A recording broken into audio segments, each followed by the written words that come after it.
Le nom de Jésus, plus haut que tous les noms. Alpha, Oméga, aucun nom n'est comme le sien. Le nom de Jésus, plus haut que tous les noms. Alpha, Oméga, aucun nom n'est comme le sien. Nous allons voir l'impact de la rédemption sur la prière.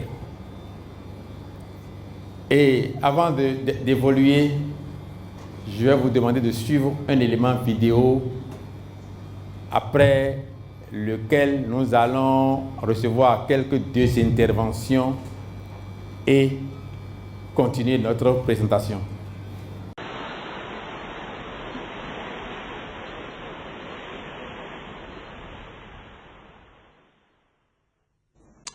Notre Père qui es aux cieux... Oui.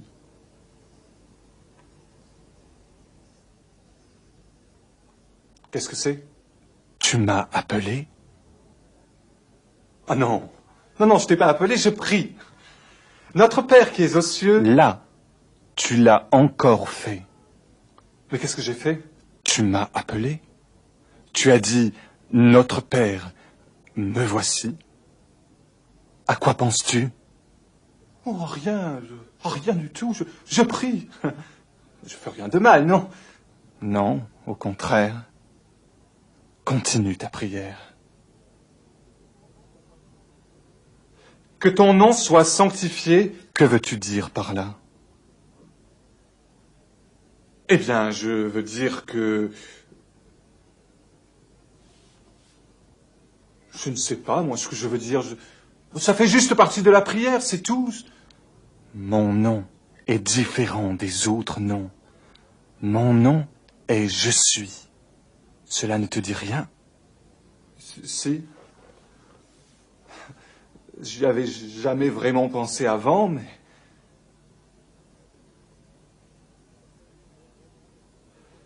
Que ton règne vienne, que ta volonté soit faite sur la terre comme au ciel. Que fais-tu pour que mon règne vienne? Ce que je fais moi? Mais rien du tout. D'ailleurs, il me semble que ce serait pas si mal si tu venais diriger toutes choses ici-bas comme tu les diriges là-haut. Est-ce que je dirige ta vie? Eh bien... je vais à l'église. Enfin, à Noël, à Pâques. Enfin, j'y vais, quoi. Tu sais, mon règne a déjà commencé. Mon royaume est en ceux qui suivent les traces de mon Fils. Es-tu sûr de marcher dans ses pas? Écoute, Seigneur, je suis aussi bon que toutes ces personnes qui vont à l'église chaque dimanche matin. Comment veux-tu que ma volonté soit faite si ceux qui la demandent ne commencent par l'accomplir? Oh, je sais que j'ai des problèmes. Je suis pas un saint. Moi aussi, je sais. Tu sais? Alors tu sais peut-être que j'aimerais me débarrasser de toutes ces vieilles histoires-là, qui m'empêchent d'être vraiment libre. Viens, nous avançons. Nous allons travailler ensemble, toi et moi, et voir des victoires. Non! Ce soir, ça va beaucoup trop loin, et puis ça prend beaucoup trop de temps. Donne-nous notre pain de ce jour. Me fais-tu confiance pour le pain?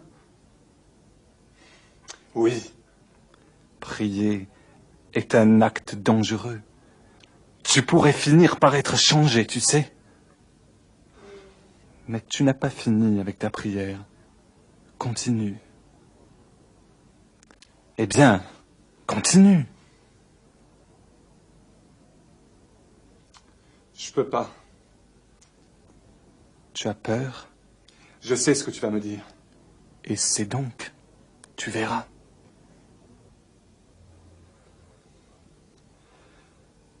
Pardonne-nous nos offenses, comme nous pardonnons aussi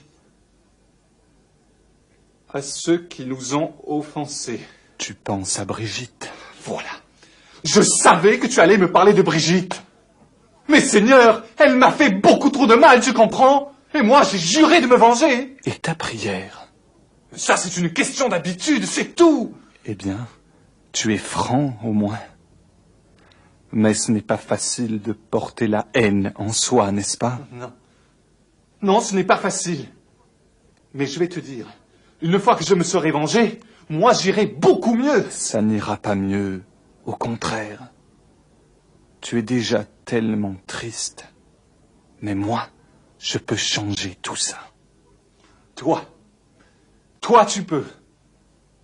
Et comment? Pardonne à Brigitte. Comme un jour, moi, je t'ai pardonné. Non, Seigneur, je ne peux pas pardonner à Brigitte. Vraiment, je ne peux pas. Que disais-tu dans ta prière?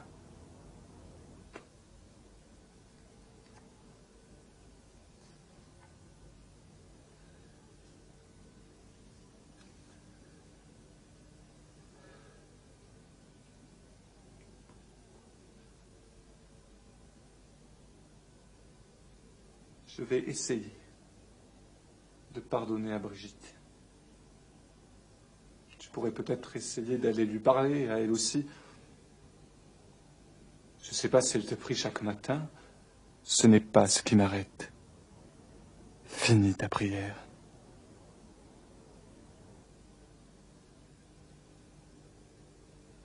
Ne nous soumets pas à la tentation, mais délivre-nous du mal. C'est ce que je ferai. Mais toi, éloigne-toi du mal. Apprends à vivre dans mon amour. Car c'est à toi qu'appartiennent, dans tous les siècles, le règne, la puissance et la gloire. Que la grâce et la paix t'accompagnent. Amen.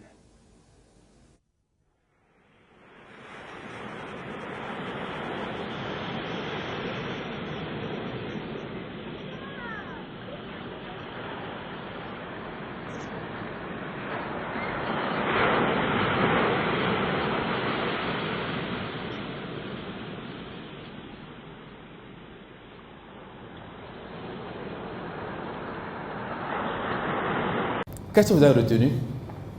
Je veux prendre 2 personnes volontaires. Préparez-moi le micro baladeur. Oui, 2 personnes. Oui, je vois déjà un doigt levé là-bas. Celui qui est en blanc, en beige là-bas. Là. Allez vers lui. Il va nous dire ce qu'il a retenu de ce film. Parce que ce n'est pas un film que nous avons regardé, mais c'est une caricature de notre personne. Et nous devons en tirer des leçons. Oui. Présentez-vous et dites votre mot. Moi, on m'appelle Cameron Podesta. Je suis le numéro de défense d'homme.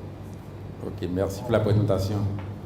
À travers ce film, j'ai compris que la prière n'est pas une simple citation de mots ou de phrases. La prière, c'est en fait c'est en fait une conversation entre son Dieu et soi. Et soi du monde. C'est en fait une citation et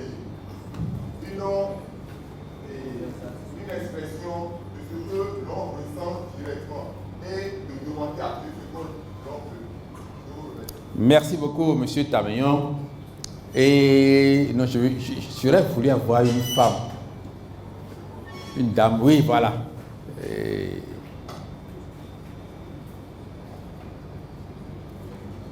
Un mot, présentez-vous, madame, et dites-nous vos impressions par rapport à ce film que nous venons de regarder. Mon nom c'est Ginette Lobossou. Ok, merci. Par rapport à ce que je viens de voir, j'ai compris que plusieurs personnes prient, mais ils ne sont pas conscients de ce qu'ils disent. Parce qu'à voir ce monsieur, il disait notre Père, mais pour lui c'était une récitation. Il n'était pas conscient de la présence du Père. Et j'ai compris que plusieurs personnes prennent la prière juste pour des récitations. Je prie parce qu'il faut prier, mais nous ne vivons pas en réalité ce que nous disons. Merci. Merci beaucoup, Madame Ginette. C'est bien ça, hein? Ok, merci beaucoup. On l'applaudit plein. On les applaudit, hein, parce que peut-être pas que... Merci beaucoup et je suis très content de votre réaction. Cela veut dire que l'élément a été bien suivi. La voix qui lui répondait représentait la voix de Dieu, n'est-ce pas?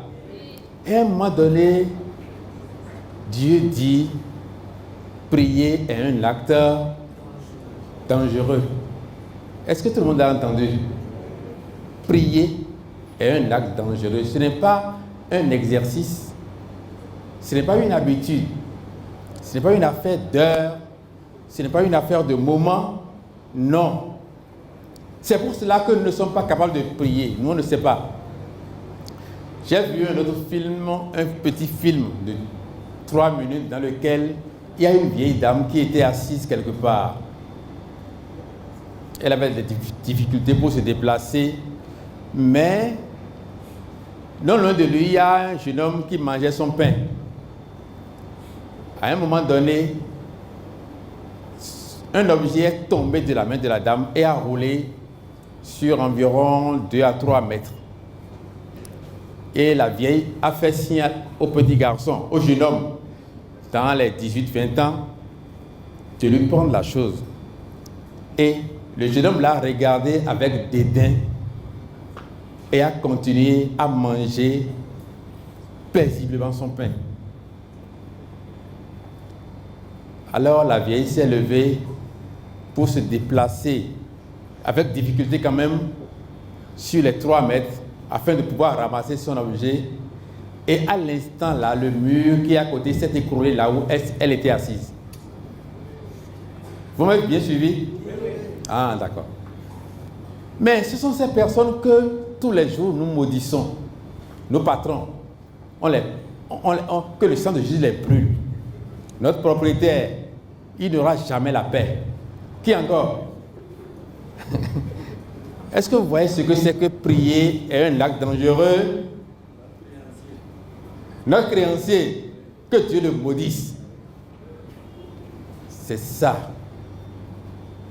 Nous avons besoin de ces propriétaires hargneux, de ces propriétaires difficiles pour aller construire notre maison. Ah oui. Nous avons besoin de ces gens-là qui vont nous mettre la pression pour nous habituer à travailler. Oui. Mais ces gens-là, nous les considérons comme nos ennemis. C'est bon? Donc, je suis sur l'impact de la rédemption sur la prière.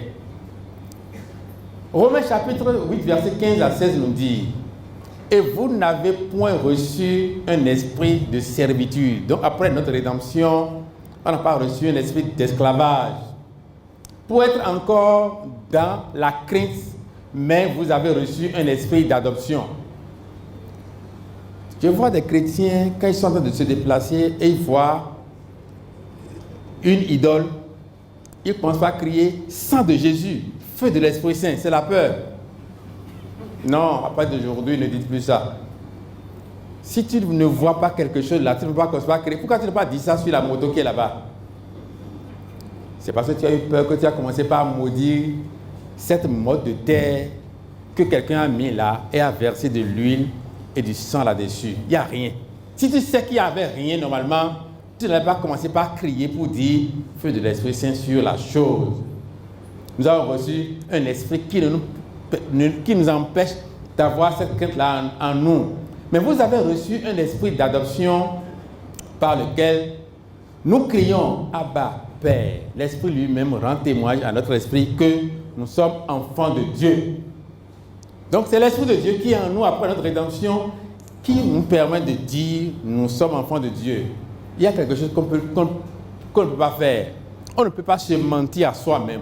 Je ne peux pas dire non, je n'ai pas de péché à moi-même, mais aux autres je peux dire ça. C'est ça. Donc dans notre conscience, l'Esprit témoigne que nous sommes enfants de Dieu. Et c'est pour cela que par rapport à la prière, l'apôtre Paul a écrit, de même aussi l'Esprit nous aide dans notre faiblesse, car nous ne savons pas ce qu'il nous convient de demander dans nos prières.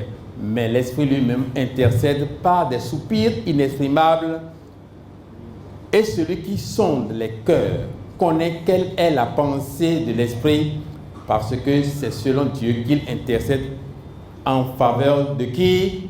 Des saints. L'Esprit, c'est lui qui nous aide à faire la vraie prière. Nous ne savons pas, nous, ce qu'il convient de demander dans notre prière. Si nous apprenons que notre oncle a amené notre photo chez le charlatan pour qu'il nous jette un sort, on va commencer par prier contre l'oncle et le charlatan. Parce qu'on a appris, n'est-ce pas? Et ce qu'on n'a pas appris, qui va se charger de ça alors? Qui va se charger de ça? Personne. C'est l'Esprit qui le fait à notre place. C'est pour ça que l'Esprit Saint prie à notre place avec des paroles, des soupirs, des gémissements que nous, notre bouche, ne peut même pas exprimer. Nous passons parfois à côté dans nos prières. C'est pour cela que Jésus a dit, lorsque vous priez, ne soyez pas comme les hypocrites. Cela veut dire qu'il y a des hypocrites qui prient. On dit, tu fais combien de temps quand tu pries? Moi, je fais 30 minutes. Oh, toi, tu ne pries pas. Moi, je fais 2 heures de temps. Quand il a entendu ça, sa prochaine prière, il va essayer de dépasser les 30 minutes parce qu'il a entendu que l'autre a dit, je fais 2 heures.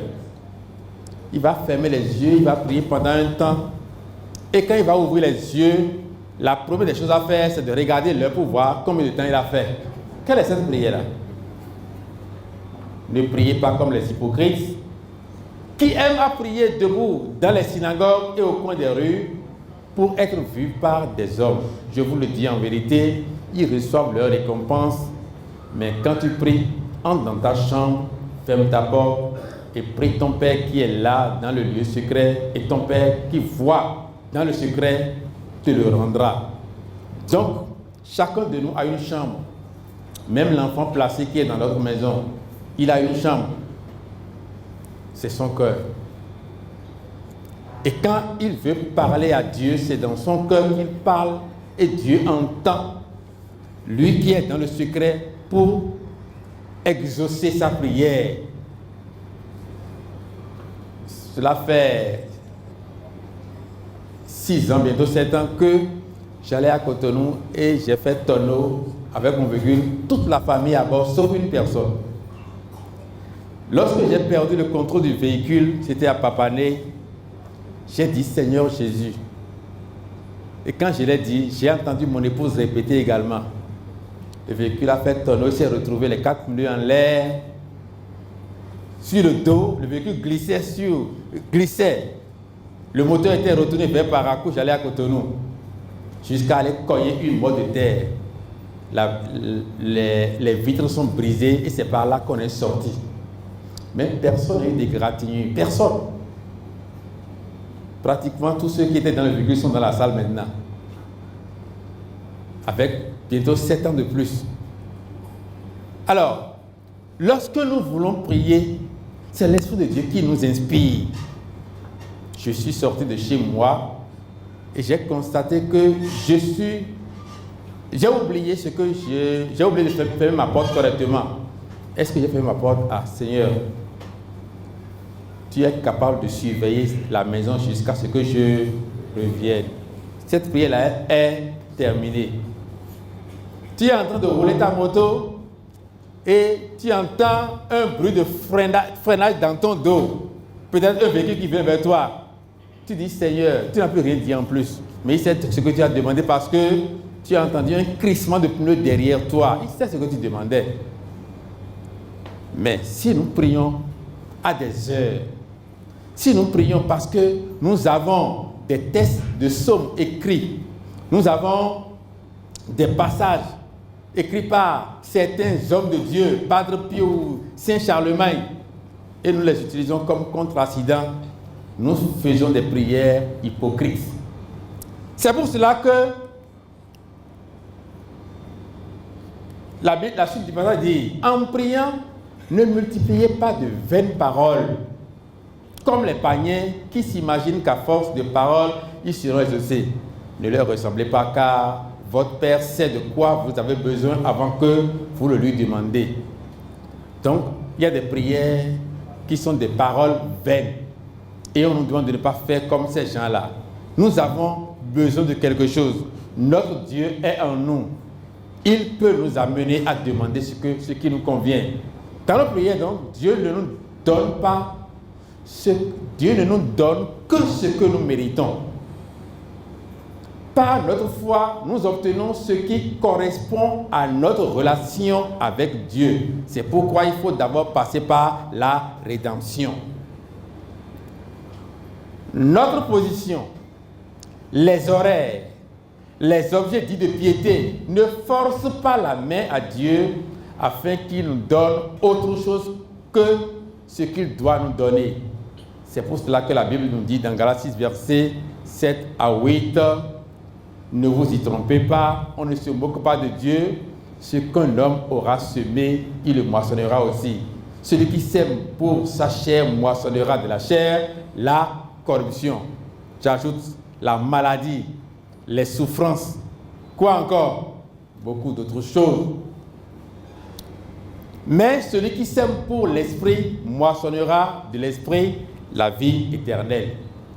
C'est pour cela que la prière est un acte dangereux. Parfois, nous prions contre nos frères. On leur demande le malheur. Mais ce n'est pas ça qu'il faut demander dans nos prières. Ce que nous devons demander dans notre prière, je vais vous donner un exemple. Dieu a dit à Salomon, demande-moi quelque chose. Salomon sait qu'il y avait des richesses dans ce monde, non? Il sait qu'il y a des femmes, non? Il sait qu'il y a beaucoup d'autres choses, non? Mais il a dit, Seigneur, donne-moi la sagesse qu'il faut pour que je puisse diriger ton peuple. Dieu a répondu, puisque tu n'as pas demandé l'argent, puisque tu n'as pas demandé les femmes, tu n'as pas demandé les biens matériels, tu as demandé la sagesse, non?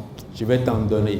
Je vais t'en donner tellement que personne n'a jamais eu autant que toi et personne n'aura autant que toi. Mais en plus de ça, je vais te donner la richesse, plus que tous ceux qui t'ont précédé et tous ceux qui viendront après toi. Alors, femme là, il a eu 1000. Si on me donne 1000 aujourd'hui, moi je ne peux pas. Mais lui, il a eu 1000. 700 à la maison et 300 dehors. Argent, il en a eu tellement que dans sa maison, c'est des tonnes de blé qui servent à nourrir sa famille en une seule journée. Donc l'histoire de la veuve dans Luc 18 nous dit quelque chose. C'est Jésus qui a raconté l'histoire. Jésus leur adressa une parabole pour montrer qu'il faut toujours prier et ne point se relâcher. Il dit, c'est ça qui est important, il y avait dans une ville un juge qui ne craignait point Dieu et qui n'avait d'égard pour personne. Il y avait aussi dans cette ville une veuve qui venait lui dire, fais-moi justice. C'est la prière de la veuve, ça. Elle ne dit pas, pardonne-moi mes péchés que j'ai commis volontairement ou involontairement. Il ne dit pas ça. Ça veut dire qu'elle d'abord mérite la justice. Elle dit, fais-moi justice de ma partie adverse. Pendant longtemps, le juge refusa. Mais ensuite, il dit en lui-même, quoique je ne craigne point Dieu et que je n'ai d'égard pour personne, néanmoins, parce que cette veuve m'importune, je lui ferai justice, afin qu'elle ne vienne pas sans cesse me rompre la tête. Le Seigneur ajouta, entendez ce que dit le juge inique. Cela veut dire que le juge d'abord est un mauvais homme. D'accord? C'est pour ça qu'on a failli lui rompre la tête avant qu'elle n'accède à la demande de la femme. Mais elle a rendu justice à la femme. Elle n'a pas donné ce que la femme ne mérite pas. Ça veut dire qu'il y a un aspect mérite dans ce qui s'est passé. Ce n'est pas la pression sur le juge qui a payé, non. C'est d'abord la justice de la dame. Le juge a dit, je lui ferai justice. Il faut tirer le son de la prière d'Ézéchias également. Ézéchias, c'est dans Ésaïe chapitre 38. Ézéchias, c'est un roi à qui Dieu a envoyé un message. Il lui a dit, range tes affaires parce que tu vas mourir. Tu ne survivras pas à ta maladie. Débrouiller. Quand elle est en train de se débrouiller, les enfants mangent un jour, un autre jour, ils se couchent à jeun là. Il faut savoir que c'est ta bénédiction qui est en train de partir aussi comme ça parce que Dieu voit leur souffrance. C'est pour cela que Ézéchias a dit, oh Éternel, souviens-toi que j'ai marché devant ta face avec fidélité et intégrité de cœur et que j'ai fait ce qui est bien à tes yeux. Ézéchias répandit beaucoup de larmes. Puis la parole de l'Éternel fut adressée à Isaïe en ces termes. Va et dis à Ézéchias, ainsi parle l'Éternel, le Dieu de David, ton père. J'ai entendu ta prière et j'ai vu tes larmes. Il n'a pas dit, guéris-moi. En regardant bien le texte, c'est comme s'il n'a pas prié. Il s'est représenté à Dieu. Souviens-toi. Et Dieu a dit, j'ai entendu ta prière parce que l'Esprit a parlé et Dieu qui connaît les désirs de l'Esprit comprend ce qu'on est en train de lui demander. Et il a dit, j'ai entendu ta prière, j'ai vu tes larmes. Voici, j'ajouterai à tes jours 15 années. On lui a même dit, quand est-ce qu'il va mourir? C'est ça, la vraie prière, la bonne. Mais si nous demeurons dans les péchés, et on dit, aucun homme ne peut rester sur une seule femme. C'est la loi d'aujourd'hui, ça. Vous voyez un peu? Non, on ne dit pas toute la vérité à sa femme. Et comme je l'ai dit tout à l'heure, quand on commence à avoir un peu d'argent, tu étais piéton quand tu l'as épousée, maintenant tu as une moto Wave. Elle est destinée à marcher avec toi. Elle n'est pas destinée à monter sur moto, quoi. Donc tu vas trouver la femme qui mérite maintenant, qui a la beauté requise, hein, la corpulence qu'il faut pour monter sur ta moto Wave. Et on la met de côté. Dieu est en train de voir tout ça là. Il ne va pas exaucer ta prière. Ailleurs, dans le livre de Malachie, Dieu a précisé ce qu'il vient de dire.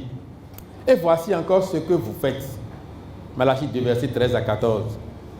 Vous couvrez de larmes l'autel de l'Éternel, de pleurs et de gémissements, en sorte qu'il n'a plus égard à vos offrandes et qu'il ne peut rien agréer de vos mains. Donc quand Dieu ne répond plus à nos prières, on dit il faut compléter la prière par un jeûne sec, quoi. Donc l'autre là ne suffit pas. Donc on pense que c'est en torturant le corps que Dieu va entendre. Ce n'est pas parce que nous mangeons que Dieu n'écoute pas nos prières. Ce qui se passe, c'est ceci. Et vous dites pourquoi? Dieu répond, parce que l'Éternel a été témoin entre toi et la femme de ta jeunesse, à laquelle tu es infidèle, bien qu'elle soit ta compagne et la femme de ton alliance. C'est la femme de ton alliance, mais tu es infidèle. Ici, c'est chez moi, c'est ma maison. Si tu n'es pas d'accord, tu fais quoi? Tu te dégages. Voilà, tu es fort, tu es puissant. Cette maison-là, si personne n'habite, je l'ai toujours dit, si on vient chez moi et il n'y a pas femme et enfant, je ne peux pas rester dans la maison. Parce que je vais occuper combien de place? Le silence seul suffit pour me torturer moralement. Imagine aussi ta vie. C'est ça ce qui fait que nos prières ne sont pas des prières que Dieu exauce. Jésus a dit dans Jean chapitre 8, verset 29, « Celui qui m'a envoyé est avec moi. Il ne m'a pas laissé seul parce que je fais toujours sa volonté. » Donc si Dieu est resté avec lui parce qu'il faisait la volonté de Dieu, de même si nous restons avec Dieu, il fera toujours, si nous faisons toujours la volonté de Dieu aujourd'hui, il sera toujours avec nous. Je veux dire, si nous faisons toujours sa volonté, il sera toujours avec nous. C'est pour cela que l'apôtre Paul a précisé ce qu'il a fait. Dans Philippiens 2, versets 5 à 8, il a dit « Ayez en vous les sentiments qui étaient en Jésus, lequel, existant en forme de Dieu, n'a point regardé comme une proie à arracher d'être égal à Dieu. Lui, il est l'égal de Dieu, mais il n'a pas vu qu'il faut arracher cette part qui lui revient. Non. Mais s'est dépouillé lui-même, en prenant une forme de serviteur et en devenant semblable aux hommes. Donc ce que lui mérite, il a laissé. Tu n'as pas besoin de dire c'est moi qui ai construit la maison. On sait que c'est toi qui as construit. Mais je vais te raconter une petite histoire. Il y a un monsieur qui a construit sa maison. La maison est achevée. Il a fixé le jour de déménagement. Tout est prêt. Les camions sont arrivés, on a chargé les bagages. On a envoyé là-bas. Le dernier voyage, il a pris sa moto, il a suivi le véhicule jusque là-bas. Jusqu'à la maison, chez lui. Et c'est arrivé à la maison qu'il s'est rendu compte qu'il n'a pas déposé la clé de la maison qu'il avait louée. Alors, il dit, cette clé ne dormira pas chez moi. Il faut que je retourne à son propriétaire. Et il a pris sa moto, il est parti pour aller déposer la clé. Il n'est pas rentré à la maison, il a fait un accident et il est mort. C'est cette maison que tu dis, c'est ma maison, c'est moi. Toi-même là, tu n'es rien. C'est Dieu qui a quelque chose en toi. Si tu vis encore aujourd'hui, tu es propriétaire. Mais demain, c'est peut-être celui qui ne te salue pas qui viendra coucher avec ta femme dans la maison. Donc, respecte Dieu dans ce que tu fais. C'est pour cela qu'il a dit, mais dépouillé. Il s'est dépouillé lui-même en prenant une forme de serviteur, en devenant semblable aux hommes et ayant paru comme un simple homme. Il s'est humilié lui-même, se rendant obéissant jusqu'à la mort, même la mort sur la croix. C'est ça ce que c'est que la prière. Cela signifie que notre prière, ce n'est pas nous qui allons répéter quelque chose. Quelqu'un a dit, les meilleures prières sont faites par les nouveaux convertis, parce que leurs prières sont courtes, circoncis, et ils disent juste ce qu'ils ont dans leur cœur. Mais nous les anciens, parce qu'on a vu les grands hommes prier là, on apprend par cœur encore ces prières là pour allonger notre prière. Hein? De sorte que nous faisons maintenant des prières hypocrites, nous prions comme des païens. Mais Paul a dit, car c'est Dieu qui produit en vous la volonté, le vouloir et le faire selon son bon plaisir. C'est lui qui produit en vous le besoin de prier. C'est pourquoi notre prière n'a pas d'heure. Si je suis à la maison et j'entends la sirène des sapeurs-pompiers, au moment où mes enfants sont dehors, je vais me rappeler, vous dire, ah, Seigneur, mes enfants sont dehors, ramène-les-moi, sains et saufs. Mais la sirène a sonné et ils sont tous là. C'est la même prière que je vais faire. La prière, ce n'est pas quelque chose qu'on bûche, ce n'est pas un texte qu'on apprend par cœur, mais c'est une prière de circonstance de tous les jours. Ensemble, nous pouvons prier pour quelque chose, pour le peuple, pour le coronavirus qui règne aujourd'hui. C'est une personne qui prie et tout le monde répond Amen. C'est ça ce que c'est que la prière. Que retenir donc pour la prière? Nous devons enlever les obstacles à nos prières par la foi en Jésus qui nous ouvre l'entrée dans son tabernacle, le lieu de rencontre avec Dieu à travers son corps percé à la croix. Alors toutes nos prières iront directement à Dieu. C'est comme cela qu'on peut demander en son nom. Et c'est pourquoi Jésus lui-même a dit quelque chose. Jusqu'à présent, vous n'avez rien demandé en mon nom. Demandez et vous recevrez afin que votre joie soit parfaite. Même si nous disons, au nom de Jésus, nous avons prié, il a dit, jusqu'à présent là, nous on n'a encore rien demandé en son nom. Parce qu'il ne nous connaît même pas. Comment pouvons-nous demander quelque chose en son nom? Nous allons passer donc à l'impact de la prière, de la rédemption sur le jeûne. Le jeûne, qu'est-ce que ça veut dire? Le jeûne, c'est la privation volontaire. c'est la définition du mot jeûne. De nourriture et parfois de boissons par conviction religieuse, on le fait dans le désir d'obtenir une faveur. Mais comment est-ce que Dieu lui-même voit nos jeûnes? Est-ce que ces privations volontaires de nourriture, de boissons et même de certains plaisirs? David a fait ce jeûne-là. Lorsque l'enfant qui est né de l'adultère avec Bathsheba était malade, Dieu a dit l'enfant va mourir. Lui, il a commencé par prier Dieu. La situation s'aggravait, il a commencé par jeûner, il ne mangeait plus. Mais bien qu'il ne mangeait pas, l'enfant a fini par mourir parce que c'est le programme de Dieu. Dieu a dit il va mourir et ses cris, ses larmes, ses privations de nourriture n'ont pas empêché la mort de l'enfant. Et lorsque l'enfant est mort, il a dit amenez-moi à manger. 2 Samuel 12, verset 21 à 22 a dit ses serviteurs lui dirent que signifie ce que tu fais? Tandis que l'enfant vivait, tu jeûnais et tu pleurais. Et maintenant que l'enfant est mort, tu te lèves et tu manges. Il répondit lorsque l'enfant vivait encore, je jeûnais, je pleurais, car je disais qui sait si l'Éternel n'aura pas pitié de moi et si l'enfant ne vivra pas. Il y a un doute. Donc, nous jeûnons dans qui sait. Peut-être qu'en jeûnant, nous allons obtenir ce que nous voulons. Nous jeûnons pour le travail, nous jeûnons pour la paix dans le pays, nous jeûnons pour tout. Tout ce que nous demandons à Dieu, nous jeûnons pour ça. Mais nous constatons que Dieu n'exauce pas nos prières, malgré ces jeûnes, parfois sans boire de l'eau. Il y a eu un événement à Ninive. Les Ninivites étaient méchants, mauvais. Dieu a envoyé Jonas vers eux pour leur parler. Jonas avait refusé, mais Dieu l'a envoyé par le ventre du poisson, où il a séjourné 3 jours. Arrivé là-bas, il a commencé par parler aux Ninivites. C'est dans Jonas chapitre 3, verset 5 que vous allez lire l'histoire.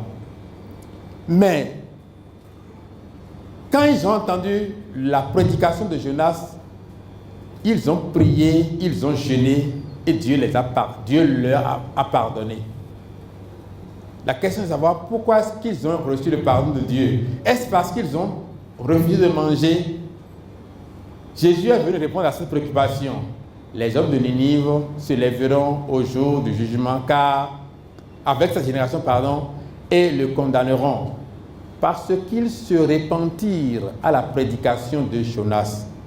C'est parce que quand ils ont entendu la prédication de Jonas, ils se sont repentis que Dieu a exaucé leurs prières. Ce n'est pas parce qu'ils sont restés à jeun, ce n'est pas ça. Mais nous commettons le péché et nous jeûnons pour dire, bon, Dieu va nous pardonner nos péchés et nous donner en plus ce que nous voulons. Ce n'est pas le cas dans la vie des Ninivites. C'est pour cela que nous devons comprendre ce que c'est que le vrai jeûne.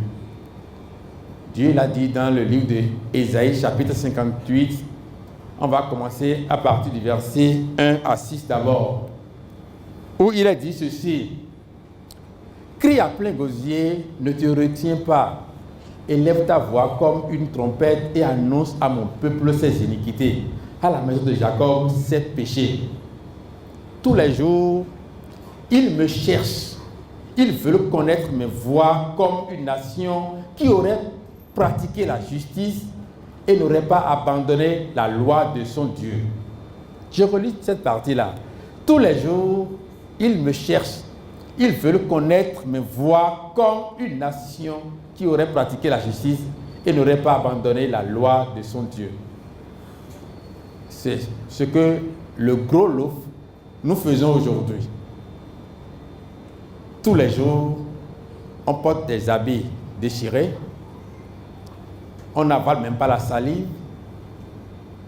on se torture moralement et physiquement, et on dit, on est en train de jeûner. Mais Dieu dit ceci. Il me demande d'arrêt de justice, il désire l'approche de Dieu. Que nous sert de jeûner si tu ne le vois pas? Si eux-mêmes ils ont posé la question, ça veut dire qu'ils savent que Dieu ne voit même pas leur torture. De mortifier notre âme si tu n'y as point garde. Et Dieu répond, voici, le jour de votre jeûne, vous vous livrez à vos penchants et vous traitez durement tous vos mercenaires, ceux qui travaillent pour vous. Voici, vous jeûnez pour disputer et vous quereller, même dans l'église, entre nous-mêmes là. On ne se salue pas correctement, on ne s'aime pas, mais on vient ensemble pour prier eux-mêmes Dieu, pour jeûner. Voici, vous jeûnez pour disputer et vous quereller, pour frapper méchamment du poing. Vous ne jeûnez pas comme le veut ce jour pour que votre voix soit entendue en haut. Est-ce là le jeûne auquel je prends plaisir? Un jour où l'homme humilie son âme, courber la tête comme un jonc et se coucher sur le sac et la cendre. Est-ce là ce que tu appelleras un jeûne, un jour agréable à l'Éternel? C'est des questions que Dieu nous pose et à chacun de nous examiner. Il y a une infirmière qui était en train d'administrer les soins à un malade et lorsque on a prescrit l'ordonnance aux parents, ils sont allés acheter là. Il y a un produit dans l'ordonnance qu'elle cherchait. Elle cherchait le produit là. Elle en a besoin. Et maintenant, quand elle voulait administrer le sérum, faire l'injection, donner le sérum au malade, elle n'a pas mis le produit. Vous voyez combien de fois nos mains sont couvertes de sang. Le médecin qui a prescrit sait que c'est ça qu'il faut pour guérir le malade, oui ou non? Oui. Mais elle a besoin du produit. Et il y en a à la pharmacie, oui ou non? Même la maladie qu'elle a, elle peut prier son Dieu, Dieu va la guérir aussi. Hein. Mais ce produit volé là ne veut pas la guérir. Elle n'a pas mis le produit parce qu'elle en a besoin. Est-ce que c'est ça, ce que c'est que le jeûne? Parce qu'elle aussi, elle jeûne. Je connais un monsieur qui était venu au grand marché. Il y avait un marché qu'on appelle Kobo à Parakou. On vend les friperies là. C'est non loin d'ici. Et le monsieur est venu, il a lancé des slogans de chrétiens. Tout le monde a entendu. Mais devant moi, en même temps, on l'a appelé. Elle conduit taxi-moto. Elle dit, non, je suis à Boko. Je dis, ah, frère. Je dis, oui, bon, la dame là, elle me gêne beaucoup, quoi. Je ne veux pas, elle est à Ganon, je ne veux pas aller là-bas. Et parce qu'elle ne veut pas aller là-bas, mon frère chrétien qui a loué Dieu devant moi, il y a quelques minutes, on l'appelle, son téléphone portable sonne, elle dit, il est à Boko, 15 km de Parakou. Et lui aussi, il jeûne, parce que je le connais très bien. La Bible continue en disant, voici le jeûne auquel je prends plaisir. Vous voulez le savoir? Il va nous dire, détache les chaînes de la méchanceté, dénoue les liens de la servitude, renvoie libre les opprimés, et que l'on rompt toute espèce de joug. Partage ton pain avec celui qui a faim. Donc, en partageant le pain avec celui qui a faim, l'autre partie, qu'est-ce que tu dois faire? Tu vas faire quoi? Tu vas manger. Mais tu jeûnes quand même. Parce qu'il a bien dit, voici le jeûne auquel je prends plaisir. Partage ton pain avec celui qui a soif et fais entrer dans ta maison les malheureux sans asile. Si tu vois un homme nu, couvre-le et ne te détourne pas de ton semblable. C'est le jeûne. Alors, ta lumière poindra comme l'aurore et ta guérison germera promptement. Qu'est-ce que tu demandes? Tu vas l'obtenir. Ta justice marchera devant toi et la gloire de l'Éternel t'accompagnera. Alors tu appelleras Et l'Éternel répondra, tu crieras et il dira, me voici. C'est ce que nous demandons dans nos jeûnes, que nous n'obtenons pas ça. Mais pour le faire, il faut que nous libérons ce que nous avons emprisonné dans notre conscience. Cette dame-là, je ne la saluerai plus jamais. Elle est une prisonnière dans ta conscience qu'il faut libérer pour que tes prières puissent passer. Et là, ta guérison va germer promptement. Tu es malade, tu te demandes des choses, tu vas les obtenir. Si tu éloignes du milieu de toi le jour, les gestes menaçants et les discours injurieux, si tu donnes ta propre substance à celui qui a faim, si tu rassasies l'âme indigente, ta lumière se lèvera sur l'obscurité et tes ténèbres seront comme le midi. Fin de citation. Ésaïe chapitre 58, versets 6 à 10. C'est ça le vrai jeûne que Dieu attend de nous. Donc entre nous et Dieu, il y a une séparation. Quand cette séparation est enlevée par la rédemption, quand tu appelles une fois, il va répondre 7 fois.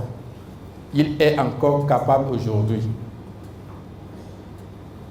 Si on doit continuer dans les témoignages, nous n'allons pas finir cet exposé. Zacharie a dit, sinon Dieu a dit à Zacharie, on avait envoyé de Bethel Charester et Regen-Melech avec ces gens pour implorer l'Éternel et pour dire aux sacrificateurs de la maison de l'Éternel des armées et aux prophètes. C'est une question qu'ils veulent poser à Dieu. Faut-il que je pleure au 5e mois et que je fasse abstinence comme je l'ai fait tant d'années? Je ne sais pas pendant combien de temps tu l'as déjà fait, mais des gens l'ont fait avant toi. Ils n'ont pas été exaucés, c'est pourquoi ils ont posé cette question à Dieu. La parole de l'Éternel des armées me fut adressée en ces mots. Dis à tout le peuple du pays et aux sacrificateurs, quand vous avez jeûné et pleuré au 5e et au 7e mois, et cela depuis 70 ans, est-ce pour moi que vous avez jeûné? La même question s'adresse à nous aujourd'hui. Ce que nous avons fait il y a quelques jours. Jeûne sec. Oui, je veux jeûner. Hein?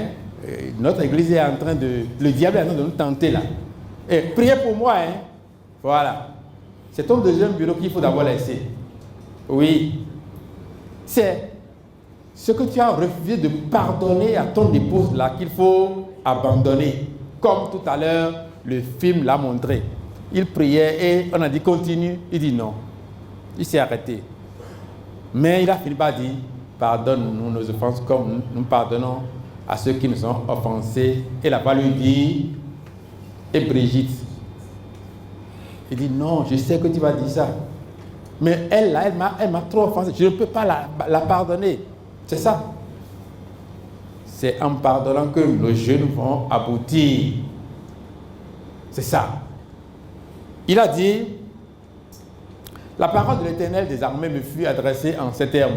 Dis à tout le peuple du pays et aux sacrificateurs, quand vous avez jeûné et pleuré au 5e et au 7e mois, et cela depuis 70 ans, est-ce pour moi vous avez jeûné? Et quand vous mangez, buvez, n'est-ce pas vous qui mangez et vous qui buvez?